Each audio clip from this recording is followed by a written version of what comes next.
اس کے بعد میں جھوٹ کے حوالے سے مزید 2-4 احادیث آپ کے سامنے پیش کرتا ہوں، اور جو کل میں نے احادیث بیان کی ان کے نمبرز بھی آپ کو بتاتا ہوں۔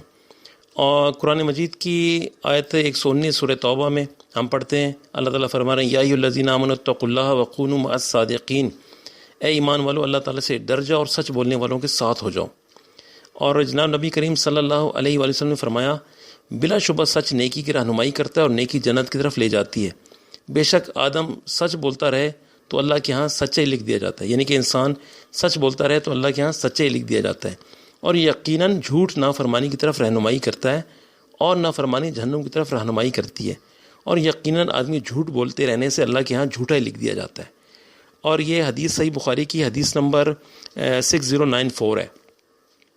اس کے علاوہ جھوٹ نفاق کی علامت بھی ہے، چونکہ منافق بھی دل سے ایمان نہیں لاتا اس لیے جھوٹا ہے، جھوٹ کو بھی علامت نفاق قرار دیا گیا ہے۔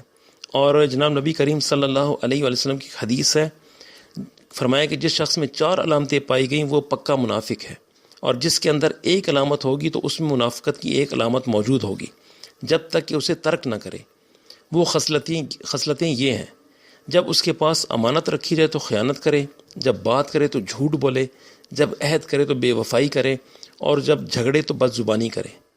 اور یہ حدیث صحیح بخاری کی حدیث نمبر 34 ہے۔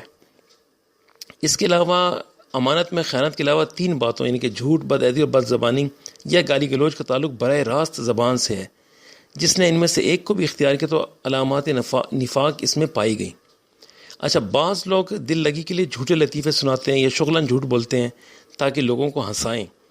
رسول کریم صلی اللہ علیہ وآلہ وسلم نے اس کی بہت وعید بیان فرمائی ہے، اور فرمایا ہلاکت ہے اس آدمی کے لیے جو لوگوں کو جھوٹ کے ذریعے سے ہنساتا ہے، اس کے لیے ہلاکت ہے، بربادی ہے اس کے لیے۔ اور یہ حدیث سنن ابو داؤد کی حدیث نمبر 4990 ہے۔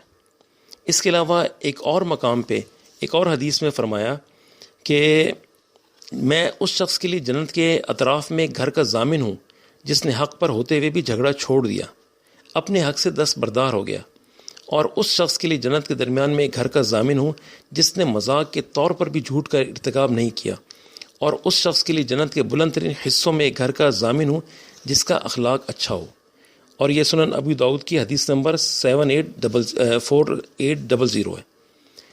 تو یہ کچھ حدیث ان کے ساتھ کنیکٹڈ ہیں جو کل رہ گئی تھیں، اور اس میں جو میں نے حدیث آپ کے سامنے کل بیان کی تھی وہ بھی آپ کے علم میں ہونی چاہیے کہ وہ نمبر کیا ہیں، اور ان کو بھی آپ نوٹ کر لیں اپنے پاس۔